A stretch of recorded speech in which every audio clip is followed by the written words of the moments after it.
Hey guys, DM here, and today we are talking about how to shop for homes. If your intention is to house hack and break off one or two rentable spaces, plus live in the primary part of the home yourself so that you can live there essentially mortgage-free or almost mortgage-free, and when you move out, you will be generating cash flow because you'll be renting the space that you were occupying before. So in this video, we're gonna look at Trulia active listings currently, and we're gonna pick a house. We're gonna see how we could reconfigure this house, what that would cost, how much that would generate in cash flow against our mortgage and expenses. So if you're into that, let's go.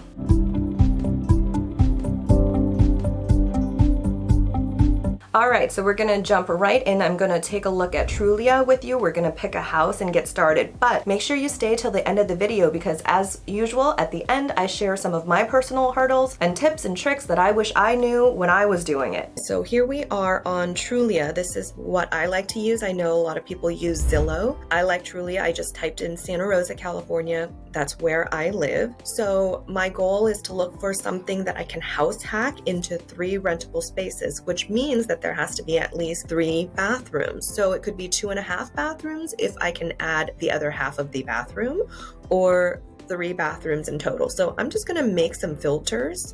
I'm usually looking on my phone. So here we go. Oh, HOA. We definitely don't want an HOA to get in our business, okay? 3+ bathrooms.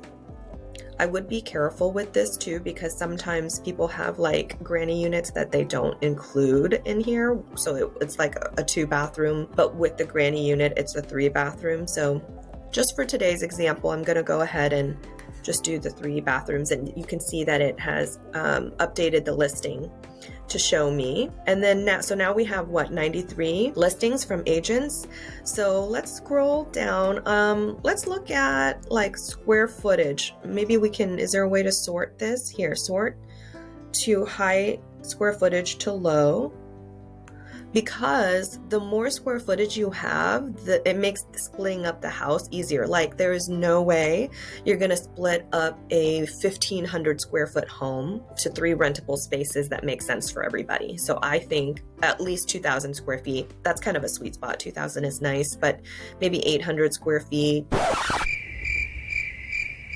to 2,500 square feet is ideal. We're looking at these properties and these aren't the things I want to see. What's going on here? Maybe I should put a money cap on this, don't you think? Because we don't have a gazillion dollars to spend. Here it is, any price. I can't multitask showing you guys this. I swear, I'm like really fast at this stuff.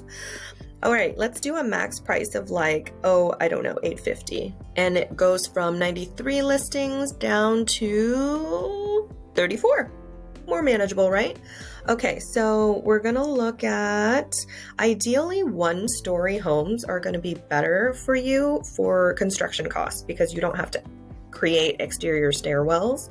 It's easier to create also an outdoor entry where the door steps right onto the ground, right outside, right? So, and we're looking for a single family home. Let's see, what's this situation here? This one's a possibility, 775, 4 bedroom, 3 bathroom, 2,100 square feet. Same thing here, but now we're getting a little bit pricier. Here's one for 715, 4 bedroom, 3 bathrooms. Okay, well, I don't want to carry on too much longer, so I'm gonna pick one that maybe isn't gonna be the best return on investment. I looked at this one before, so let's click on this one. Because the best return on investment is going to be you spending the least amount of money for renovations and also, buying the home, which means that if we got a 1-story house, that would be the most ideal. But let's just pick something practical because there's going to be a lot of 2-story houses available. So let's click into the pictures and take a look how I would split this up, okay? All right, so what I love, I can see already about this is, look, there's a whole curb right here, a whole curb right here, and a whole curb right here for parking for your guests. So you're not gonna piss off the neighbors. The neighborhood doesn't look condensed. So that's a win, okay? Make sure you think about parking. Here's the downstairs area. I did already look through these photos earlier, so I guess this is the one we're gonna look at because I was like, am I gonna buy this? I don't know, maybe. So here's all irrelevant. what we need to see is the rooms. Okay, so this is the upstairs bedroom. This is the master suite, y'all. Look how it is connecting to the bathroom right here.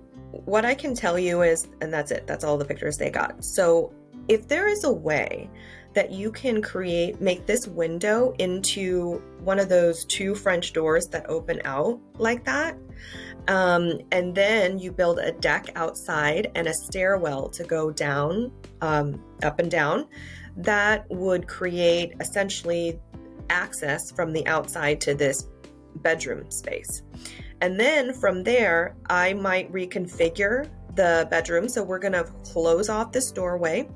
This would be permitted. This is what I would call doing a junior accessory dwelling unit conversion. So you would close off this doorway, you would redo all the drywall to make it like a fireproof barrier and as soundproof as possible. I would probably then flip the headboard up against that wall. And then, so when you walk into these windows, you're walking into, the bed is facing you. And then I would make this sidewall. Well, actually the bathroom is over here, huh? So I would probably do a galley kitchen right here or wherever is the closest I can get to plumbing. Yeah, so maybe I'll connect it to the bathroom like a galley kitchen right there. I'd have to see in more detail how this configuration works and what I can do with the plumbing situation. That's if I want to provide a kitchenette, right? So that's pretty much it. And then that's one rentable space right there. And let's say that construction is going to cost you 30 grand. It cost me less, but let's just say that's what you got to do to make that happen with permits. All right, so now we're scrolling down and I'm looking for my second rentable space because the rest of the house will be the third space that I live in. So downstairs, you've got this office and this bathroom. I think it's this bathroom. You're like, how do you know that's downstairs? I read, I read the description before.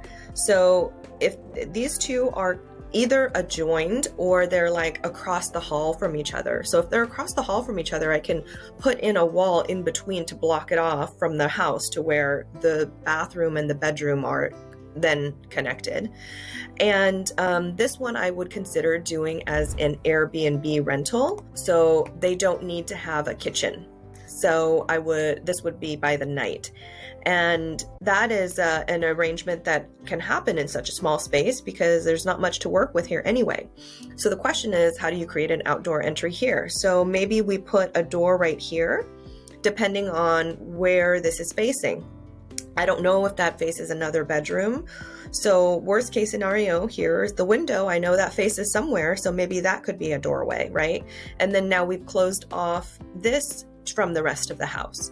And now you've got 3 total units that you can live in one and rent out the other 2. So now let's talk about the numbers. Okay, let's talk about point of entry. Like we talk about creating these exterior doorways to the outside, but we got to also talk about traffic flow around the house. So we already talked about the parking situation, which is nice that you're on a curb.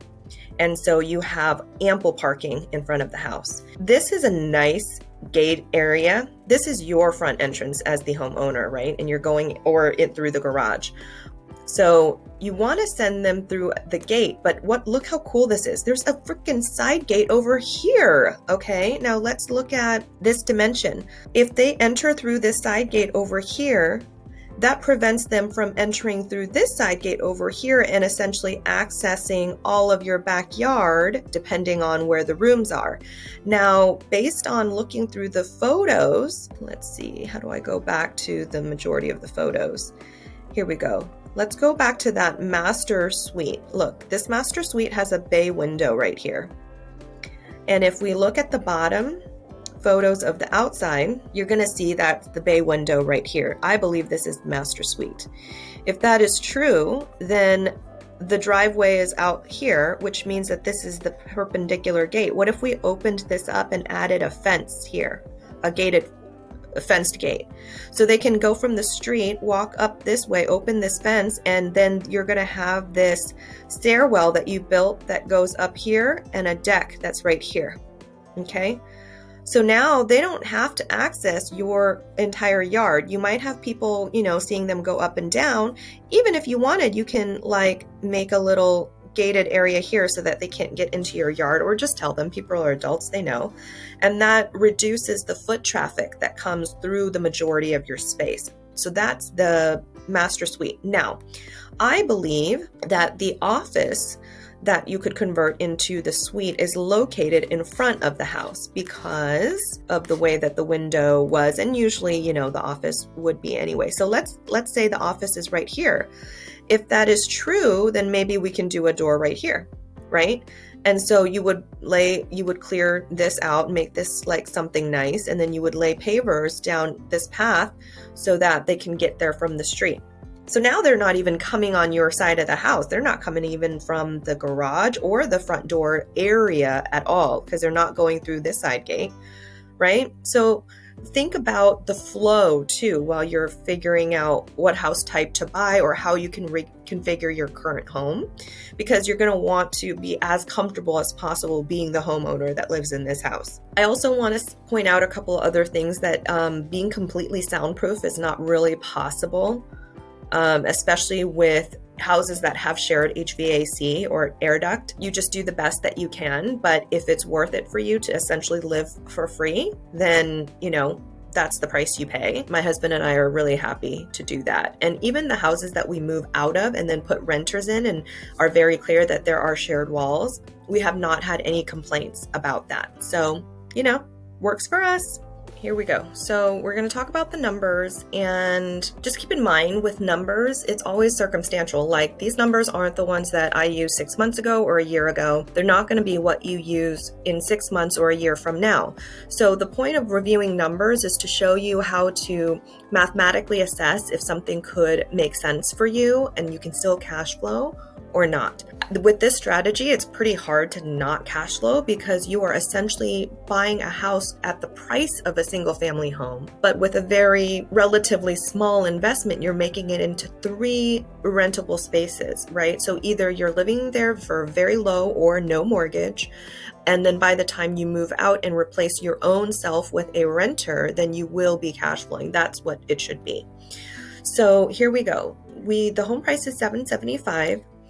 If you did a 20% down payment for a whopping $155,000 at 6.79%, you're going to be paying $4,597 a month, including property taxes and insurance as well as interest, okay? Let's change this because I don't think I would, if it were me, I wouldn't put that much down. Well, I did, but that's another story for that's a story I already told. I'm not going to go into it right now. But anyway, so let's say we put 5% down as an owner-occupied loan. We're putting $38,750 at 6.79%, which is today's interest rates. We're paying $5,800. That's kind of a lot. Okay, so here's a couple tips for you during this process.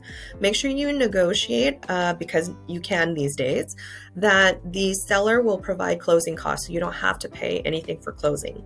And if you can negotiate a high enough amount, you can use the remainder that exceeds the closing cost towards buying down your interest rate. So food for thought for you there. Let's say worst case scenario, this is what we're facing. Okay, so we put almost $40,000 down. The renovation for the upstairs would be about $30,000. The renovation to close off the downstairs and add a exterior door, let's say that's between $2,000 and $3,000, because really you're just a door and an opening is probably $1,500 plus, a few $100s for closing it off, and maybe you're going to soundproof it or do some more things. So I'd say about that much.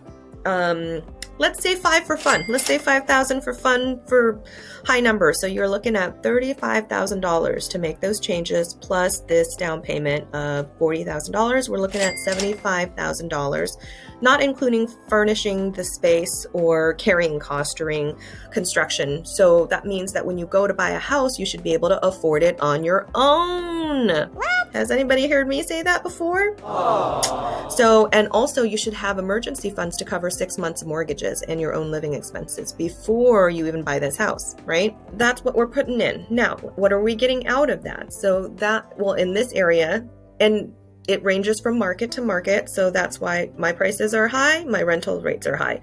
So in this market, I'm getting about $2,300 to $2,500 for that junior accessory dwelling unit, which is the master suite that we converted. And renting by the night in my area, I actually get about the same for the suite. And then I think from there, I might still have to pay occupancy tax. So let's say I get $2,500 for my suite per month, and I'm paying a 13% transient occupancy tax off of that $2,500. I don't count the cleaning expenses because the cleaning expense is built into the booking. So I just pay the cleaner whatever I charge for the cleaning fee. So look at that. Between the two units, on the high end, you're making $5,000. On the low end, you're making $4,600. And let's just say I'm wrong. Let's just say you make like 42 or something, right? So 58 minus 42 is going to be $1,200. That's coming out of your pocket, plus you have to pay for utilities and stuff, right? But now let's say you're ready to move out. First of all, you can't rent a place for $1,200 here. You can't even live in this area and pay $1,200 except to rent like a bedroom, literally a bedroom, maybe a master suite if you're lucky, inside a house. Or you can't even rent a studio for $1,200. So now you're living in what's left is a 2-bedroom, 1-bathroom house for $1,200, plus you're paying utilities, right? Which is higher than an apartment for sure. But this is all to put money in your own pocket. You know, you're building equity as these people are paying for your home. Once you move out though, right? Because let's say you're paying $1,200 a month to live there. And once you move out, you should be able to, for the 2-bedroom, 1-bathroom that's left, that has like full-size kitchen, full-size living room, dining room, all of that stuff, furnished, midterm rental. I should have said that this whole time. The junior accessory dwelling unit would be a furnished midterm rental, right? And then your suite is going to be the Airbnb. And the main house that you move out of will be a midterm furnished rental as well. And you should be able to collect at least $3,500 for that, if not $4,000 or $4,500. Let's do $4,000 because I know that my 1-bedroom here, that is of the main part, it gets $3,000. So I think the extra bedroom can make it $4,000. So let's say $4,000, but you get the point. So $4,000 plus the $4,200 before makes it $8,200.